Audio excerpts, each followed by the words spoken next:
Selamat datang di Kuis Broda dalam karantina.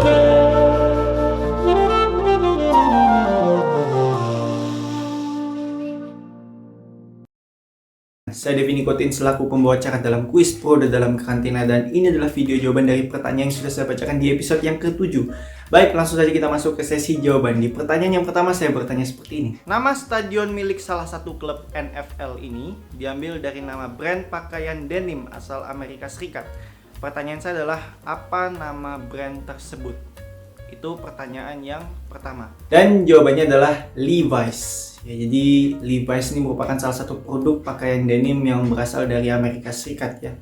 Dan nama Levi's sendiri dijadikan sebagai nama stadion milik salah satu klub NFL ya. Jadi bagi kalian yang tidak tahu apa itu NFL, jadi NFL itu adalah National Football League ya. Jadi itu merupakan kompetisi American Football yang ada di Amerika Serikat ya. Dan nama Levi's sendiri dipakai sebagai nama stadion milik salah satu klub NFL, yaitu San Francisco 49ers ya. Jadi letaknya di Santa Clara, California, Amerika Serikat ya, seperti itu. Lanjut ke pertanyaan yang kedua ya. Di pertanyaan yang kedua saya bertanya seperti ini. Hewan apakah yang terdapat pada logo Mozilla Firefox? Itu pertanyaan yang kedua. Dan jawabannya adalah panda merah atau panda berbulu merah ya. Jadi kalau kalian menjawab rubah ya, walaupun ada kata fox ya dalam Mozilla Firefox, tetapi kalau kalian menjawab rubah, jawaban kalian kurang tepat ya. Karena jawaban yang benar adalah panda merah atau panda berbulu merah. Seperti itu. Lanjut ke pertanyaan yang ketiga ya. Di pertanyaan yang ketiga saya bertanya seperti ini. Setelah memensiunkan nomor 2 dari Derek Jeter pada tahun 2017, klub ini hanya punya satu nomor punggung dengan satu digit, yaitu angka 0. Pertanyaan saya adalah, klub apakah ini?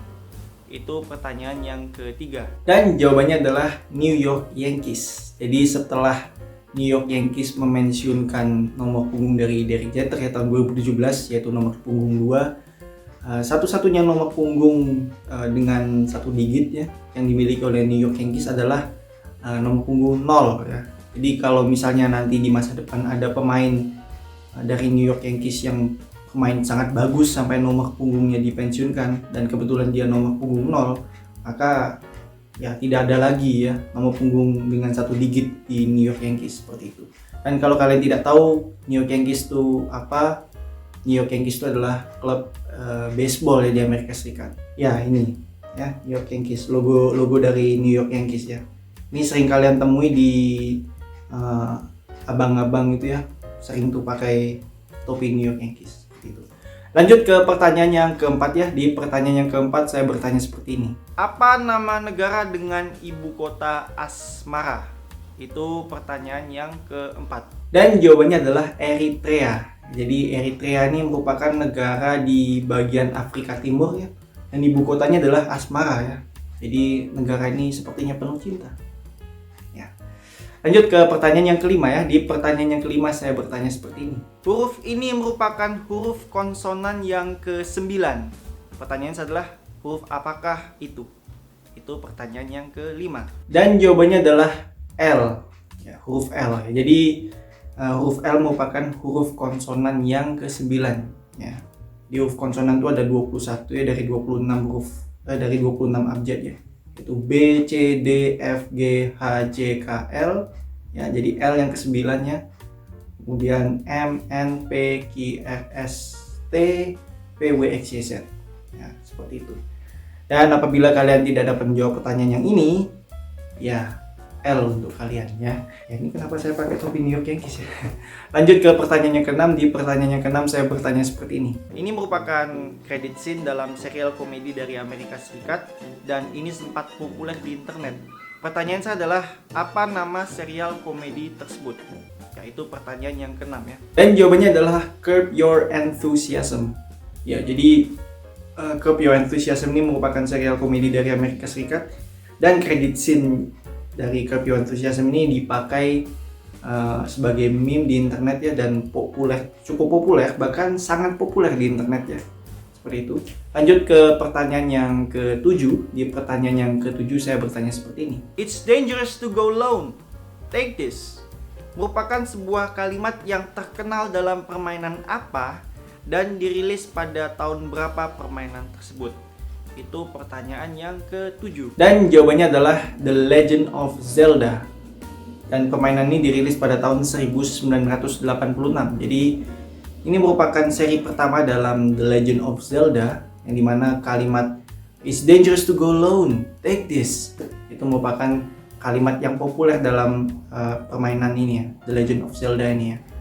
Jadi saat itu Link ya, tokoh utama dalam The Legend of Zelda, Link ya, bukan Yuda Keling tetapi Link, itu menerima pedang kayu dari seorang pria tua, dan seorang pria tua tersebut mengatakan kalimat tersebut ya, "It's dangerous to go alone, take this", seperti itu.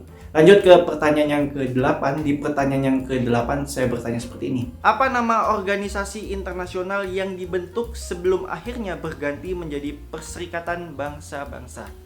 Itu pertanyaan yang ke-8 ya. Dan jawabannya adalah Liga Bangsa-Bangsa atau League of Nations. Itu pun juga saya benarkan ya, seperti itu. Jadi ini merupakan organisasi sebelum Perserikatan Bangsa-Bangsa atau United Nations ya, seperti itu.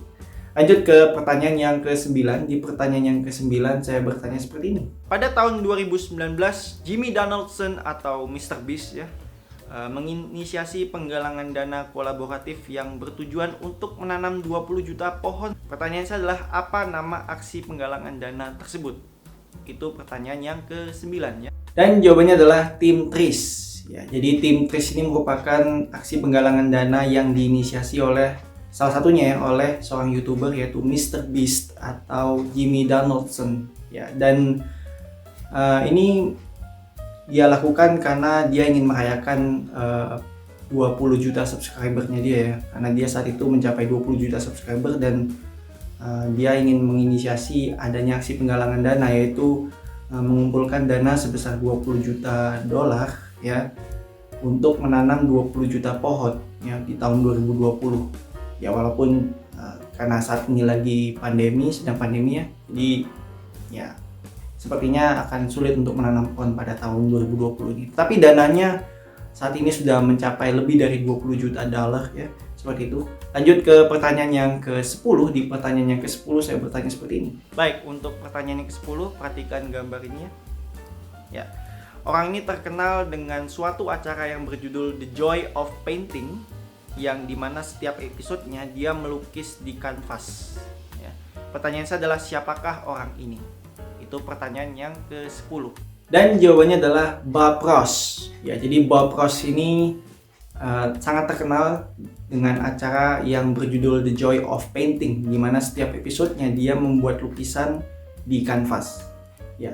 Dan acara ini masih ada ya sampai saat ini di YouTube ya, walaupun orangnya sudah tidak ada ya. Dan kalau kalian menonton acara ini, kalian melihat Bob Ross melukis sambil memberikan motivasi ya kepada penontonnya, supaya penontonnya itu lebih percaya diri dalam melukis. Ya walaupun ya kalau kalian mau melukis ya kalian tidak cukup hanya membutuhkan kepercayaan diri saja, tapi juga butuh skill, butuh modal juga ya, untuk membeli kanvas, kuas, cat warna, dan masih banyak lagi ya, seperti itu. Lanjut ke pertanyaan yang ke-11. Di pertanyaan yang ke-11 saya bertanya seperti ini. Aplikasi smartphone yang satu ini berfungsi untuk memantau keberadaan dari Surabaya Bus. Pertanyaan saya adalah, apa nama aplikasi tersebut? Itu pertanyaan yang ke-11. Dan jawabannya adalah GoBis Surabaya Bus, atau kalau kalian mau menjawab GoBis saja ya saya benarkan ya, asalkan penulisannya harus benar ya, GOBIS ya, bukan GOBIZ ya, bukan GoBiz tetapi GoBis. Karena kalau kalian menjawab GoBis itu salah ya, karena itu dua aplikasi yang berbeda ya. Ya walaupun yang satunya S, yang satunya Z belakangnya, seperti itu. Ya lanjut ke pertanyaan yang ke-12. Di pertanyaan yang ke-12 saya bertanya seperti ini. Apa nama teori yang terkenal dengan rumus E sama dengan MC kuadrat? Itu pertanyaan yang ke-12. Dan jawabannya adalah teori relativitas. Ya, jadi teori relativitas ini merupakan teori yang dirumuskan oleh Albert Einstein, ya, seorang ilmuwan dari Jerman Timur atau Barat, ya Jerman lah ya pokoknya. Dan kalau kalian tidak tahu apa itu E sama dengan MC2, jadi E itu sama dengan energi, M itu sama dengan massa, C itu sama dengan kecepatan cahaya, ya, kuadrat, seperti itu. Untuk penjelasan lebih lanjut kalian cari tahu sendiri saja. Ya, lanjut ke pertanyaan yang ke-13. Di pertanyaan yang ke-13 saya bertanya seperti ini. Jared Anthony Higgins merupakan nama asli dari seorang penyanyi dari Amerika Serikat. Ya. Pertanyaan saya adalah, siapakah dia? Atau siapakah nama panggung dari penyanyi tersebut? Itu pertanyaan yang ke-13. Dan jawabannya adalah Juice WRLD. World-nya tuh WRLD ya, bukan WORLD ya. Jadi Juice WRLD, seperti itu. Dan ya, dia sudah meninggal ya. Lanjut ke pertanyaan yang ke-14. Di pertanyaan yang ke-14 saya bertanya seperti ini. Apa nama judul novel karangan Victor Hugo yang kemudian diadaptasi menjadi sebuah pertunjukan musikal dan film dengan judul yang sama? Itu pertanyaan yang ke-14. Dan jawabannya adalah Les Miserables. Ya, saya tidak tahu apakah pengucapan saya sudah benar atau belum, tetapi itu jawabannya, Les Miserables.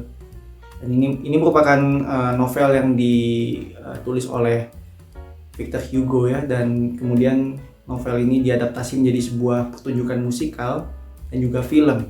Ya, seperti itu. Lanjut ke pertanyaan yang ke-15. Di pertanyaan yang ke-15 saya bertanya seperti ini. Pengisi suara dari Eeyore dan Optimus Prime adalah orang yang sama. Pertanyaan saya adalah benar atau salah?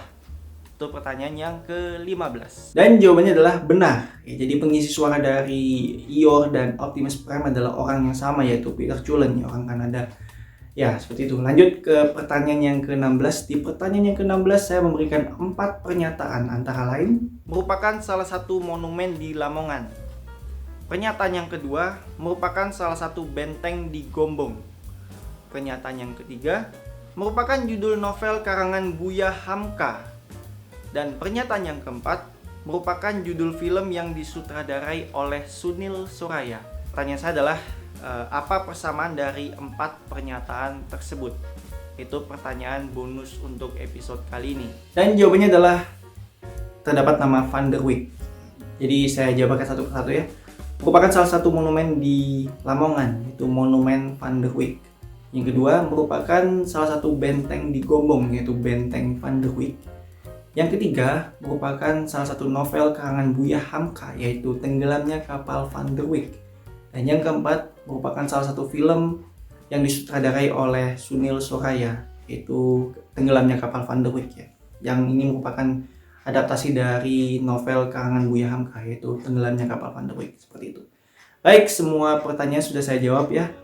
Terima kasih bagi kalian yang sudah mau berpartisipasi dalam kuis Pro dan dalam karantina untuk episode kali ini. Baik, sampai di sini saja caranya. Jangan lupa jaga kesehatan, jaga keselamatan, dan sampai jumpa di episode selanjutnya. Kalau ada.